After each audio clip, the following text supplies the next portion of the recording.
Hello, my name is Dr. Funda Goldman. I'm a licensed naturopathic physician with a private practice in Stratford, Connecticut. And in today's talk, I'd like to talk to you about a homeopathic remedy for guilt, regret, and self-forgiveness. And that homeopathic remedy is the Bach flower remedy pine.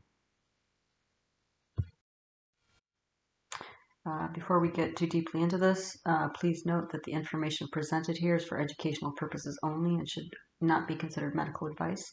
For any symptoms that persist or worsen, please consult with a qualified medical professional. And homeopathy, if you're not familiar with it, is therapy that can and should be used with other mental health modalities.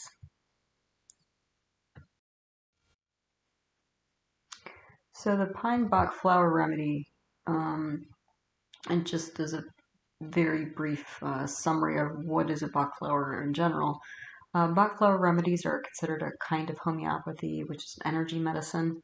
And in my previous video on the walnut Bach flower remedy, I've actually gone into quite a bit of the background and history of homeopathy as well as Bach flowers. So I would tune into that video if that's of interest to you. But the basic idea behind a Bach flower remedy is that disease stems from an internal struggle within people. So these types of remedies tend to be very effective for mental, emotional, and spiritual conditions. So a little bit more of the intangible states that people find themselves in. And specifically with the Bach flower remedy pine, when you're thinking about this remedy for somebody, the key notes that you should be finding in the case are feelings of guilt or regret or self-reproach. Those are the main crux of somebody's thinking or feeling, and what's really kind of holding them back from a more vital state of being.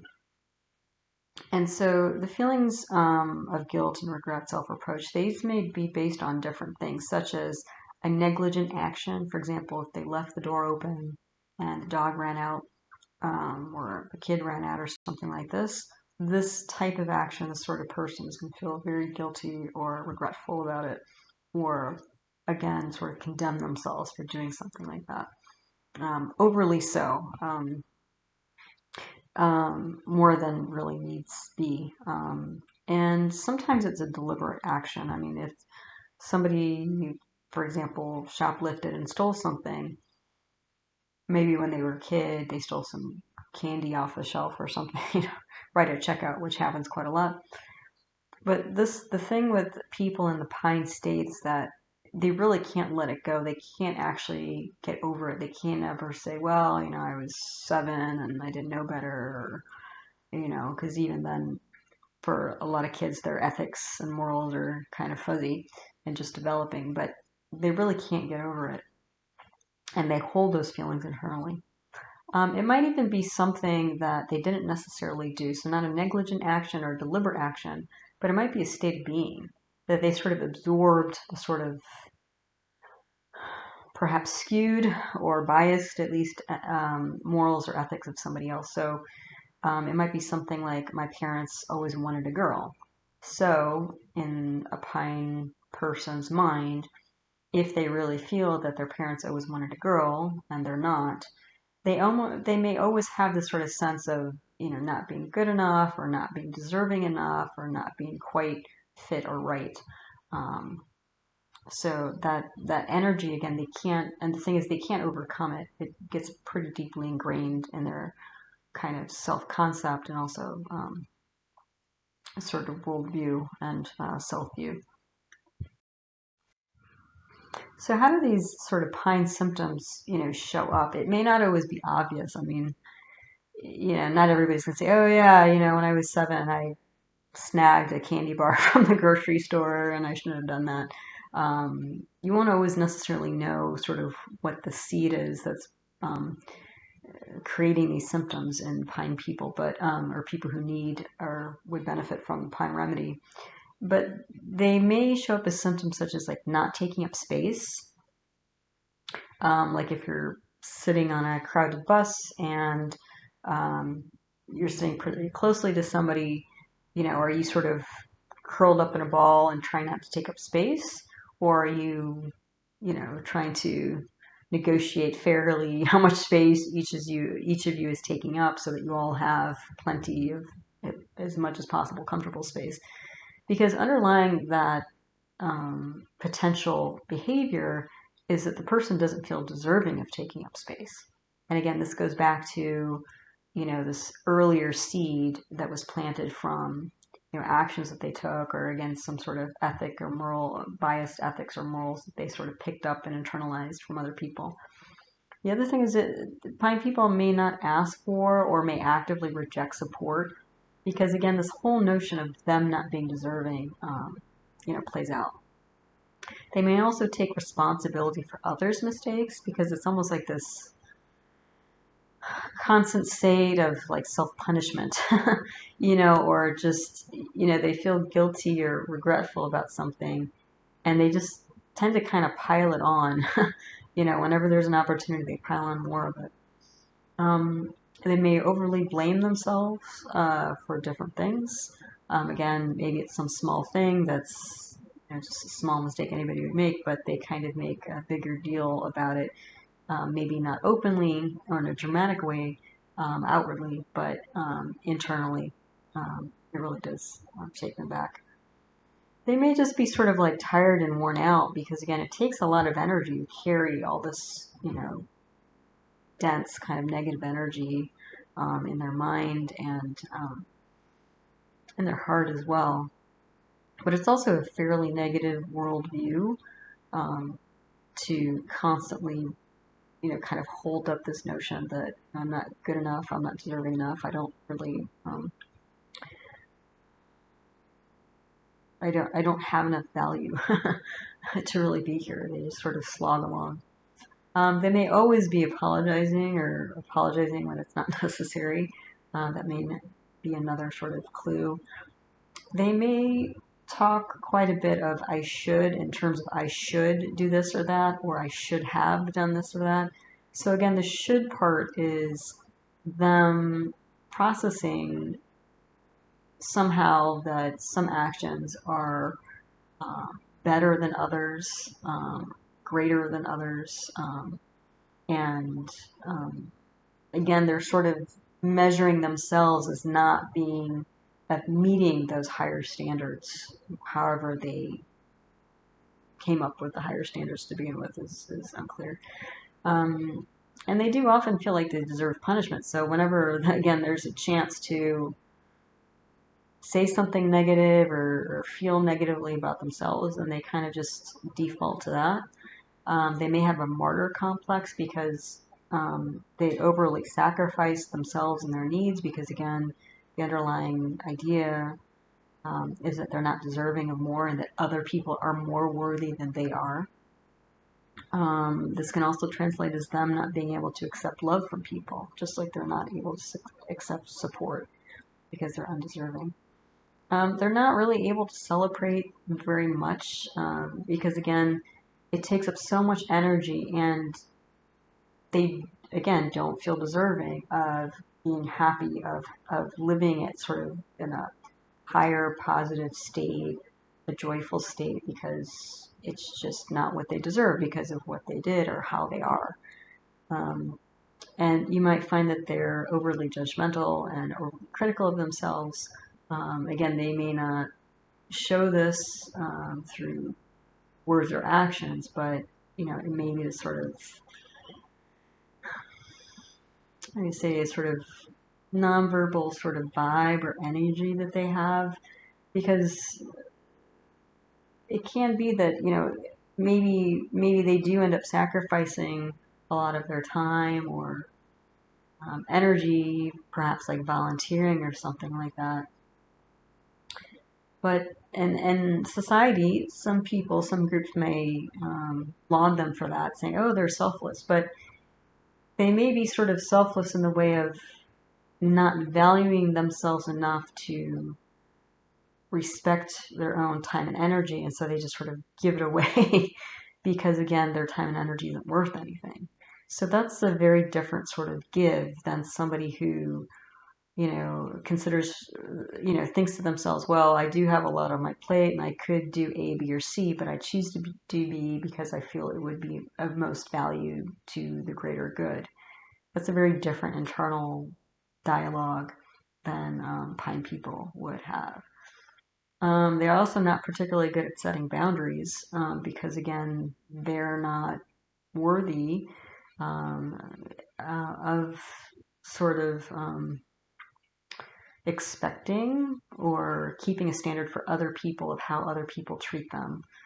And they may actively or unconsciously even choose negative people to be around, because when the negative people are also criticizing themselves or others or whatever, it just adds fuel to the fire. It just reinforces the way that pine people already feel.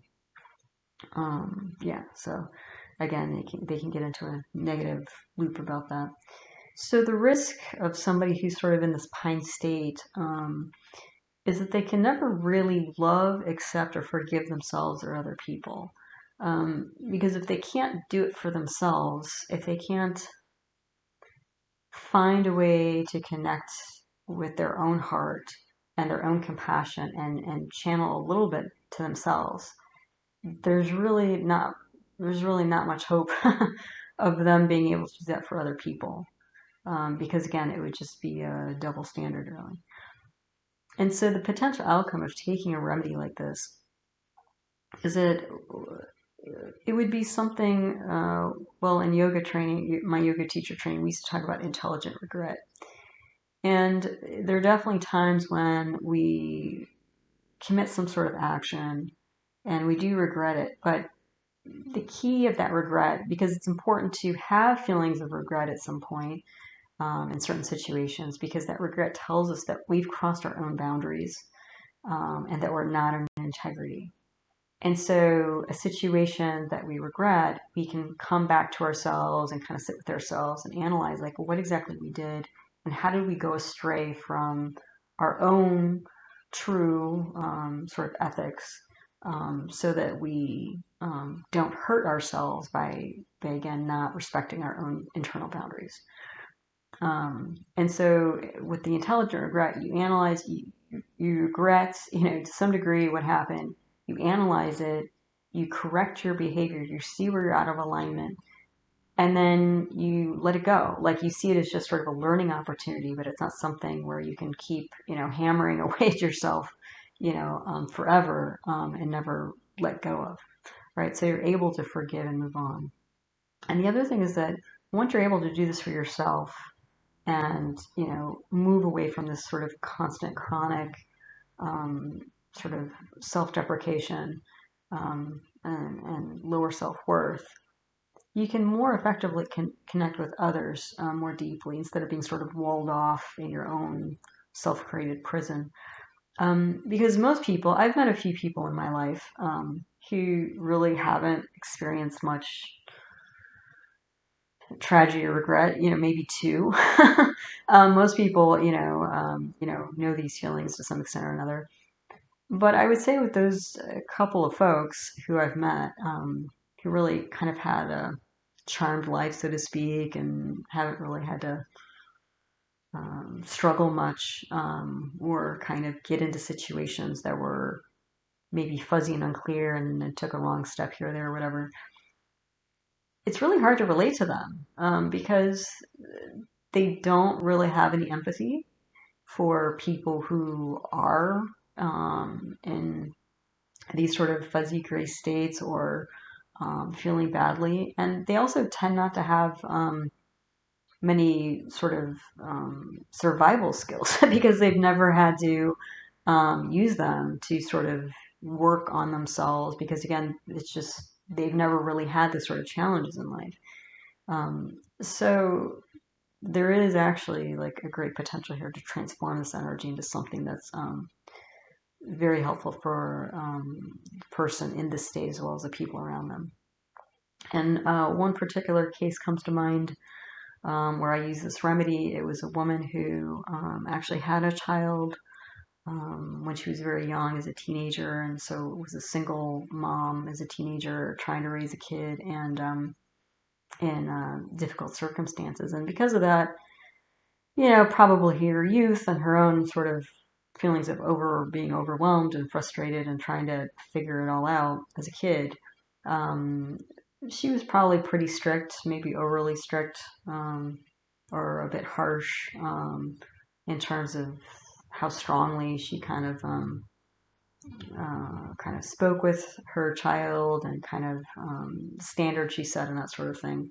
Maybe overcompensated a little bit for, you know, lack of experience and, you know, lack of her own, you know, sort of life development, because she was a kid herself. But in any case, you know, she was a middle-aged woman, and she shared with me during one of our sessions that, you know, she did regret this, because she felt like, because of how she raised her kid and she had done her best, is that he kind of kept his distance a little bit, and that bothered her.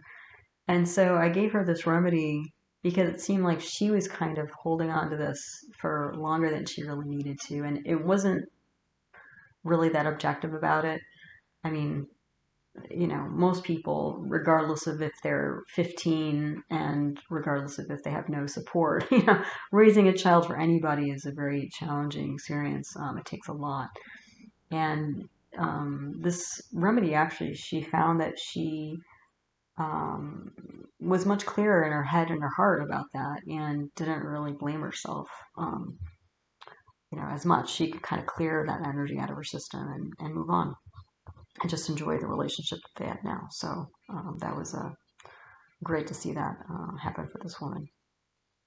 It's just, again, one example of, you know, a more specific circumstance in which I've used pine and have seen good results. So if you're into Bach flower remedies, another one of the remedies that might come to mind, you know, when we're thinking of sort of guilt and regret, self-reproach, self-criticism, is crabapple. The energy of crabapple is quite a bit different. It tends to be a little bit more physical in nature, but it also is about kind of purity and perfection, sort of these like really unrealistic standards um, that people can hold themselves to. And people with this sort of energy tend to feel sort of unclean, or even like self-disgust, and, you know, small minor physical imperfections might really sort of throw them into a tizzy. So that's, you know, again, there's a sort of self-criticism, but it's again, as I've said before, Bach flower remedies are really a therapy that's all about nuance and subtlety. And so it's really important to, as much as you can, figure out like which of these is really the best fit or best vibe that matches the profile of the person in front of you. So another remedy to consider. So there you go, a bit short and sweet today, but hopefully it's given you some insight into the Bach flower remedy pine, and what it can be used for, and when and how it's used. But really, I wanted to share with you this because I think it's really great to have something like this. Most people aren't aware that there is something possible like this that can help people with long-standing feelings of guilt, regret, and can hopefully help them forgive themselves, so that they can become light in their being, but also a light to others. So thank you for your time, and until the next one, take care.